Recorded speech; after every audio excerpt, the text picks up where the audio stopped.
She canceled our weekend getaway last minute, then tagged another man in her stories from that exact hotel. I had everything planned down to the smallest detail.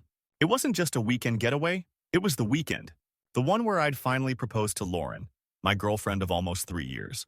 We'd booked a cozy mountain resort about 3 hours out of the city. Snowy trails, candlelit dinners, a spa with couples massages. It was supposed to be perfect. I even got her favorite suite, corner room, with panoramic windows overlooking the lake. She always said it was her dream to wake up to that view. The ring had been sitting in my drawer for weeks, burning a hole in my thoughts. I picked it out after talking to her sister and her mom. Classic oval cut, delicate band. Nothing flashy, just elegant, timeless. Like her. Friday morning, I packed the car, filled up the tank, made sure the reservation was confirmed. Lauren was supposed to come by around 1 p.m. and we'd head out together. I remember looking at my phone and smiling. She'd sent a simple text. Can't wait, hard eyes. That was at 10:43 a.m. At 12:57 p.m., I got another message. Hey, can we talk? Something. My stomach dropped, but I called her right away. She picked up on the second ring, sounding oddly composed. Hey, babe. So, I have to cancel. Work emergency. Last-minute campaign thing. I sat down on the edge of my couch, stunned. Cancel? We've been planning this for months. Can't they handle it without you? She exhaled sharply. I know. I'm so mad too. Trust me. I wanted this more than anything, but the client is flying in, and my manager said if I don't show up, I said nothing for a moment. I could hear her moving around on the other end.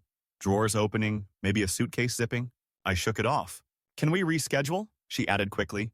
Maybe next weekend? I told her we'd figure it out. I wasn't angry. Disappointed, sure. But I tried to be understanding. That's what I even offered to bring her something from the trip if I still went. She just laughed softly and said, Don't be silly. We'll go together soon. I stayed home that night, a little lost. Watched a movie. Scrolled Instagram. Lauren hadn't posted anything, which wasn't like her. She posted everything. I figured maybe she really was buried in work. I texted her once more around 10 p.m. Hope the campaign is going well. Miss you. She didn't reply. Saturday morning, I woke up to sunlight hitting the blinds. I rolled over, reached for my phone, and there it was. Her story. 6 short video clips. No context, no captions. First one, a balcony view of the lake. My heart stuttered. It was exactly the view from the suite I'd booked. Second one, the fireplace in the lobby I knew too well. Third, champagne glasses clinking, her hand visible, painted nails and all. Fourth, a man's laugh. Fifth, their feet on the bed, hers and someone else's. Different shoes, different jeans. Sixth, a boomerang. She tagged him, at Gavin.Knox. I felt a wave of cold spread through me, like someone had cracked open my chest and let the winter wind in. I watched the stories again, and again, until it was burned into my brain. She wasn't even trying to hide it. She was in the exact same hotel we were supposed to go to, only with another man, and she tagged him. Who the hell was Gavin? I clicked the tag. Public profile. Gym selfies. Sunglasses. Lots of photos at rooftop bars. The kind of guy who'd call himself an entrepreneur and mean sells crypto. A few scrolls in, I saw her, Lauren, standing next to him in a group photo. 6 weeks ago. Arms around each other, smiling like they'd known each other forever. I felt sick.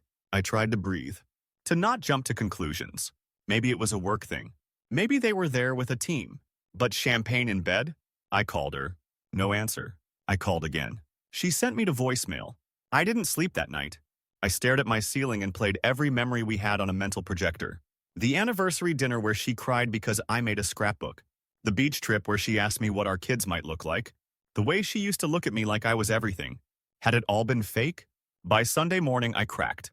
I sent her a message. Not angry, just confused. Lauren, I saw your story. I need to know what's going on. Were you there with him? Why that place? Please tell me the truth. She left me on red for 5 hours. And then finally, she replied, I didn't want you to find out like this. Please don't make a scene. I'll explain when I get back. No denial. No apology. No remorse. That's when I knew. She hadn't canceled because of work. She canceled me, and now I had to figure out what to do with the ring still sitting in my coat pocket.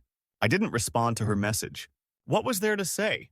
Sure. Explain later why you lied, humiliated me in public. My hands trembled as I picked up the small velvet box from my coat pocket. I opened it slowly, staring at the ring I'd spent 2 paychecks on. It looked stupid now. like some shiny joke I wasn't in on. I closed the box and put it back. Not because I still had hope, because I didn't know what else to do. I hadn't eaten all day. My mom playing every time she told me she loved me.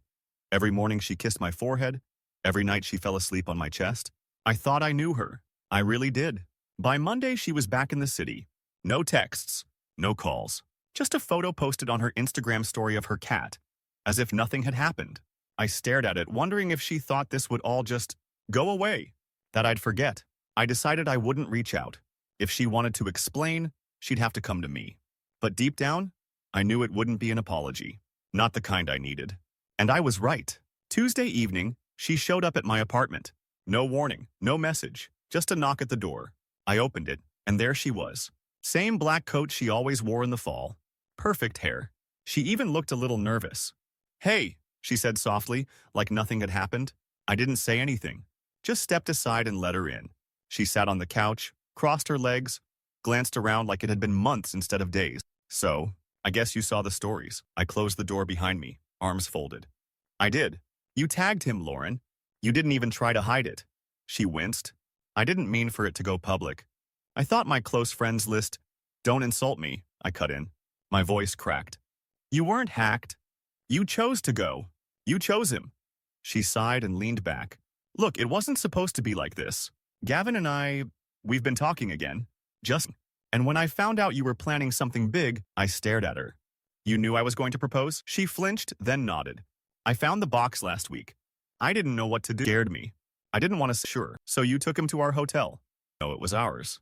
"You never told me which place you booked." I let out a bitter laugh. "You mean the one I showed you 2 months ago on Pinterest? The one you said looked like a fairy tale? You picked the same hotel by accident?" She didn't answer. I sat down, suddenly exhausted. "Why him? Why now?" She looked down at her hands. "Because with you everything was safe, predictable, and that's not bad. It's just, Gavin is messy, makes me feel alive, and I needed to know if that meant something." I felt something crack inside me. "So you lied to me, for a weekend thrill?" "No, it wasn't like that. Maybe if I spent time with him I'd know for sure, and I do now." I looked up at her. "Heart, what?" She hesitated. "That I don't deserve you." The silence that followed felt like it could crush the walls around us. She stood up slowly. "I'm sorry, really. This wasn't about hurting you. It was about figuring myself out." I looked at her one last time, really looked. "The woman I loved, or thought." "Then figure yourself out," I said. "Just do it far away from me." She nodded, tears forming but never falling. She walked to the door, paused, turned back. "I did love you, you know." I didn't reply. I couldn't. When the door closed, I sat there for a long time, staring at nothing. I didn't cry. I didn't scream. I just went numb. The days after that were a blur. I went to work, answered emails, nodded during meetings. But I wasn't really there. Nights were worse. I kept expecting her to text, to call, to say she made a mistake. But she didn't. She vanished, except for her perfectly curated posts. Sunsets, brunches, gym selfies. Gavin started showing up in her feed more. Little by little. A hand in a photo. A jacket I recognized. Then a full picture. Her leaning on his chest, laughing like she hadn't just broken someone. I muted her account. I couldn't bear it anymore. One night, maybe 2 weeks after everything, I ran into Ali, my old college friend, at the grocery store. She saw the bags under my eyes before I even said hello. "Whoa, you look like someone stole your dog," she joked, then paused. "Wait, what happened?" We talked in the parking lot for almost an hour. I told her everything. She listened, arms crossed, jaw clenched. "She cheated on you at the place you were going to propose? With her ex? And had the audacity to tag him?" I nodded. "You're way too calm for someone who just got emotionally mugged." I shrugged. "What am I supposed to do? Beg her to come back? Burn her house down?" Allie tilted her head. "You're supposed to get up, lose a boyfriend. She lost you. And that's going to hit her harder than you think." I wanted to believe that. I really did. But at that moment, I couldn't see anything but the ashes of what I thought we had. The thing no one tells you about heartbreak is how quietly it settles in. It's not just one explosion. It's the constant dripping of moments. The silence in your apartment. The empty passenger seat. The sudden realization you don't have to text anyone goodnight. Days started bleeding into each other. I'd wake up, shower, go to work, stare at spreadsheets I couldn't remember opening. My coworkers stopped asking what was wrong. I guess I didn't need to say it. Misery has a way of clinging to your skin. Allie started checking in on me more. She'd send dumb memes or ask if I wanted to grab coffee. I didn't say yes at first, but eventually, I caved. One Saturday, she showed up at my place with iced lattes and a bag of bagels. We sat on the balcony in near silence, watching the rain hit the railings. "You don't talk about her much anymore," she said softly. What's left to say?" Allie looked at me, then reached into her pocket and pulled out her phone. "Okay, hear me out. I was going to send you this, but I didn't want to push. You remember Caroline? She used to be in our econ class?" I nodded slowly. "She DM'd me last night," she said, opening a video. "She was at this bar downtown, and guess who was there?" I watched the clip. It was blurry, but clear enough. Lauren, sitting at a corner table with Gavin. Only, they weren't talking. She was sitting stiffly, her eyes distant. He was leaning in, saying something close to her ear. Then she got quickly, almost like she was trying to leave. Allie paused the video. "She looked miserable, dude." I didn't know how to respond. A part of me wanted to feel vindicated. Another part cheered. I muttered. I said, "But people choose wrong all the time." I looked at her. "Why are you telling me?" "Because I don't think it's over for her. But more importantly, I need you to understand it is over for you." I leaned back, letting her words sink in. That night, I found myself scrolling through old photos. The weekend in Asheville, our first New Year's together, her birthday picnic, and then, at the very end of the album, a screenshot. A Pinterest post with a picture of the Lakeview Suite. "My dream weekend," the caption read. I stared at it until the screen dimmed. Something shifted in me after that. Not rage, not grief, just clarity. I packed up the ring and drove out to the lake alone. Not to wallow, not to chase memories. I needed closure. The hotel was just as beautiful as I remembered. I walked the same lobby she'd strolled through with him. I stood by the fireplace. I even asked the front desk if I could see the suite. Not to stay, just to stand inside it. The clerk was confused but oddly kind.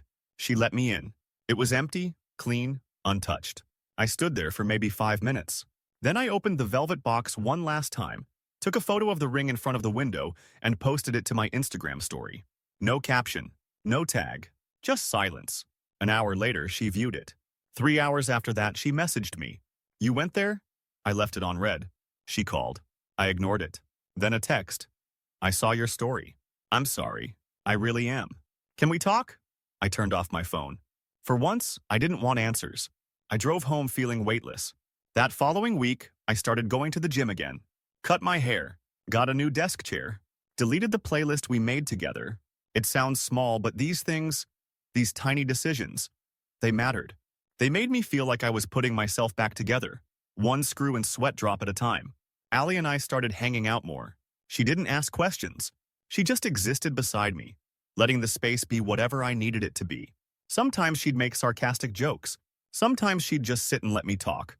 One night, after a stupid comedy movie and 3 slices of pizza each, I found myself smiling for real, not out of politeness, not as a reflex, but because I forgot to be sad for a moment. And then, like clockwork, Lauren reached out again. This time, it was a voice note. I almost didn't listen. But curiosity won. "I saw you've been doing well. I've been thinking a lot about what happened. Gavin and I, it was a mistake. I thought I wanted something chaotic. I thought I needed fire. But it turns out, everything down. I lost something good. I know that now. I don't expect you to forgive me, but I just wanted you to know. I regret it." It didn't hit me the way I thought it would. I didn't feel elated.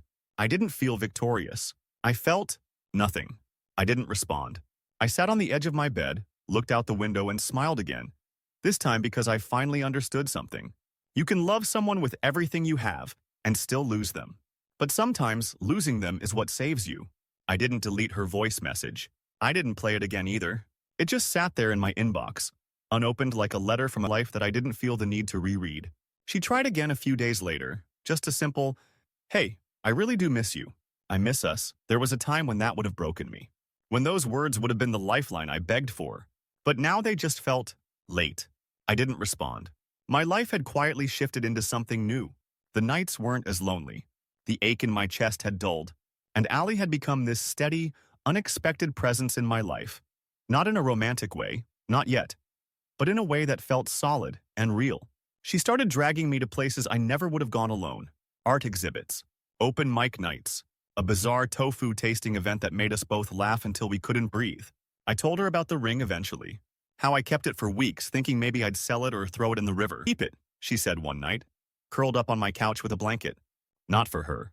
For yourself. As a reminder of what you survived. It sounded cheesy at the time, but something about it stuck.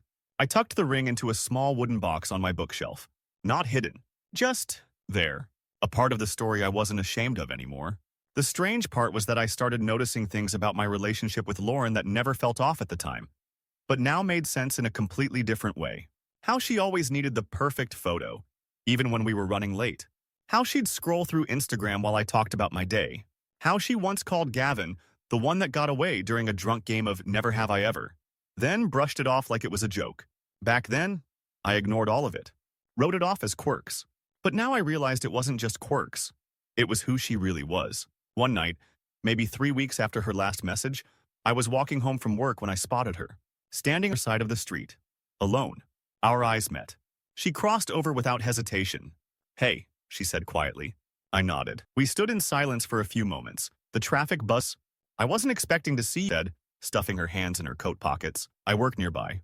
She nodded, glanced down, then back. "You look different." I wasn't sure what to say to that. She took a breath. "I've been thinking about us a lot. About everything I ruined.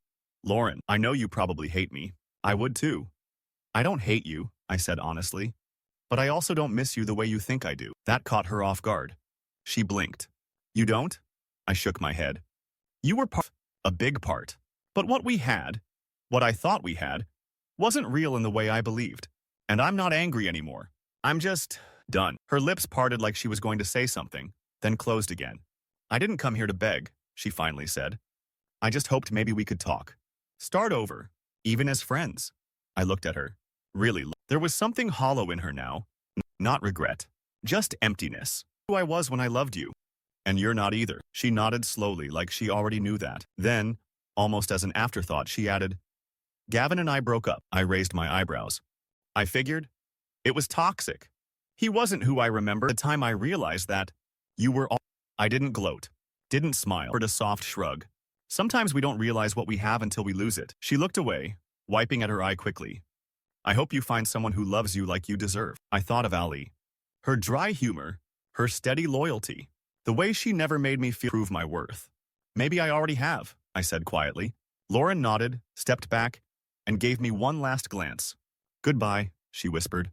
"Goodbye." And just like that, she turned and walked away. That night, I told Ali everything.